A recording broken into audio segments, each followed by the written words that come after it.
Halo semuanya, kalian pernah dengar nggak Aristoteles bilang kita adalah apa yang kita lakukan secara berulang. Keunggulan bukanlah suatu tindakan, tapi kebiasaan.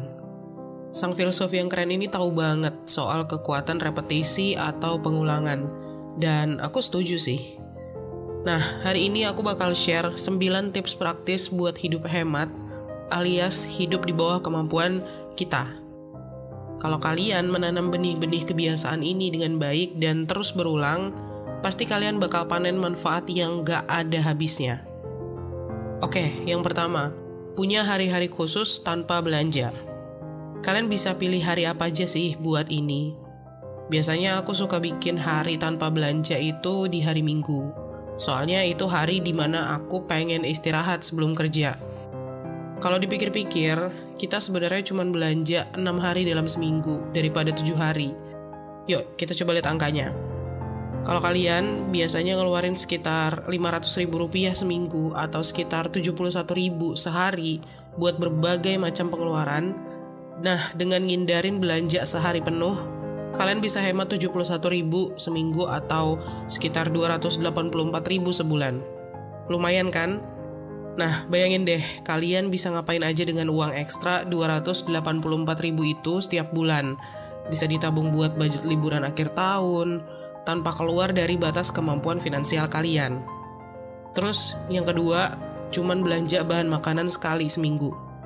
Dulu ada seseorang yang aku kenal, dia suka belanja bahan makanan setiap hari.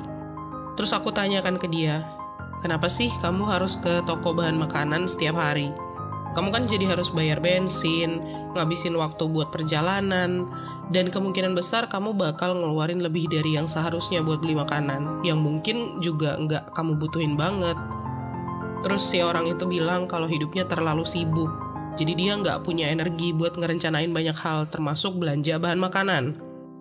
Nah, ini jadi bikin aku melek banget gitu kan, karena daripada mikirin kalau orang-orang kayak gini tuh ngelakuin hal yang gak masuk akal dan aku ya udah lupa aja gitu. Aku memutuskan buat nanya, gimana caranya bantuin orang-orang kayak mereka supaya bisa lebih terorganisir dan cuman perlu belanja 1 kali seminggu. Lagi pula sekarang kan udah banyak ya cara yang praktis. Jadi langkah awal yang oke buat ngorganisir daftar belanjaan kalian adalah selalu punya kertas atau mungkin papan tulis di kulkas di mana kalian bisa catat barang-barang atau hal-hal yang kalian butuhin begitu kalian sadar kalau kalian butuh itu. Atau pilihan lainnya, kalian bisa pakai aplikasi belanja online dan pakai keranjang belanja, masukin aja tuh ke keranjang sebagai daftar barang kalian. Kalau kalian sibuk banget dan milih order bahan makanan secara online, kalian kemungkinan bakal bayar lebih murah daripada kalau belanja langsung di toko. Karena kalian cuma belanja benar-benar yang kalian butuhin. Oh ya, bonus tips nih. Kalian bisa gabungin kegiatan yang sejenis buat hemat waktu. Aku suka ngelakuin ini karena ini ngebantu banget buat aku supaya nggak perlu ngelakuin sesuatu setiap hari. Jadi waktu aku lebih luang dan aku juga hemat uang transportasi. Lanjut nomor 3, tetapkan tujuan finansial yang bikin semangat. Gampang banget buat punya tujuan finansial. Tapi yang lebih penting itu adalah milih sesuatu yang benar-benar pengen kalian capai. Misalnya nih, tujuan pribadi aku adalah ngelunasin cicilan rumah sebesar 500 juta sebelum akhir tahun ini. Tujuan ini bikin aku semangat dan beneran sesuatu yang pengen aku capai gitu. Jadi, aku bakal lebih giat berusaha buat bikin itu terjadi dibandingkan dengan tujuan-tujuan lain yang gak terlalu aku peduliin untuk mencapainya. Mungkin kalian punya tujuan tertentu yang pengen kalian raih, kayak traveling, bayar mobil, lunasin kredit rumah juga, atau bahkan cuma beli barang-barang mahal, gadget baru misalnya. Apapun yang bikin kalian semangat dan excited, itu yang layak jadi tujuan finansial. Ingat, kalian pakai trik hemat biar bisa nabung dari pengeluaran yang nggak perlu, supaya kalian bisa beli yang kalian pengenin dan butuhin, serta hidup sesuai kemampuan finansial kalian. Lanjut yang keempat, pantau pengeluaran. Kalau kalian nggak mantau pengeluaran, berarti kalian nggak bisa tuh maksimalin pengeluaran duit kalian dengan efektif. Mungkin terdengar rumit buat nyusun catatan pengeluaran, soalnya kita sering banget kan belanja. Tapi sebenarnya nggak serumit itu kalau kalian nemu sistem yang cocok buat kalian. Misalnya, aku suka pantau pengeluaran tiap hari, pas malam hari aja, karena aku cepat lupa kalau misalkan baru besok dilakuin.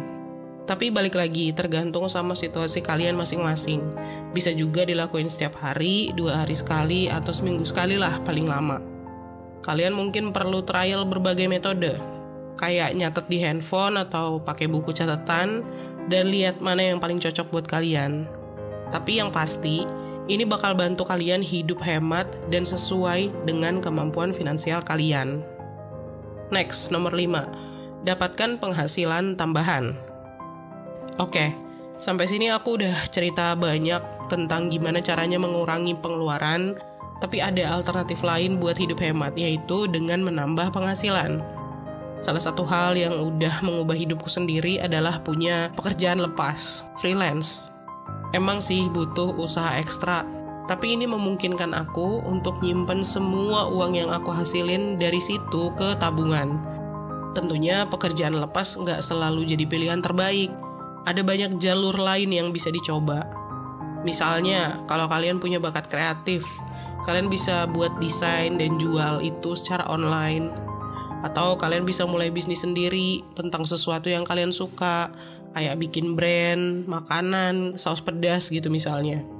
Atau kalian ngobrol sama bos kalian. Siapa tahu aja, dengan ngobrol itu, kalian bisa dapat kenaikan gaji. Lanjut, nomor 6. Atur keuangan kalian. Ngatur keuangan itu kunci buat hidup hemat dan nabung. Coba ingat-ingat, seberapa sering kalian punya atasan atau supervisor yang kalian rasa nggak terlalu jago ngatur segala hal, karena semuanya kelihatan kacau dan nggak karu-karuan. Nah, sama nih kayak urusan uang. Kalau kalian nggak tahu berapa duit yang kalian hasilin, berapa yang kalian keluarin, atau kemana aja duit kalian pergi, berarti kalian nggak ngatur keuangan kalian dengan efektif. Dan akhirnya segalanya jadi nggak jalan dengan semestinya seperti yang kalian inginkan. Nah, cara paling gampang buat ngatur keuangan itu adalah dengan pakai anggaran atau budgeting. Anggaran tuh nggak harus sama setiap bulan, bisa berubah-berubah juga. Misalnya ada bulan dimana kalian ngalokasiin lebih banyak buat bayar utang. Tapi ada juga bulan-bulan dimana kalian beli sesuatu buat diri kalian sendiri yang udah lama pengen kalian beli. Nah, ini perlu kalian sesuaiin lagi nih sama kehidupan kalian. Coba kasih tahu aku di kolom komentar gimana anggaran atau budget yang udah mengubah hidup kalian. Oke, next, nomor 7. Stop banding-bandingin diri kalian sendiri sama orang lain. Salah satu hal yang paling bikin repot dengan maraknya media sosial adalah melihat orang-orang pamer kemewahan mereka.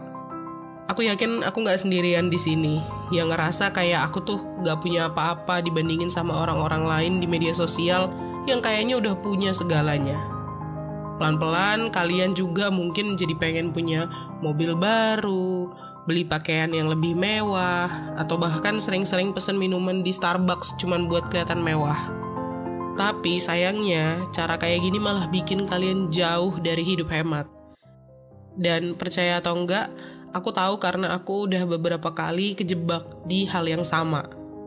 Satu-satunya cara buat ngatasin ini ya either unfollow akun-akun media sosial kayak gitu, atau kurangin atau bahkan hindarin penggunaan media sosial.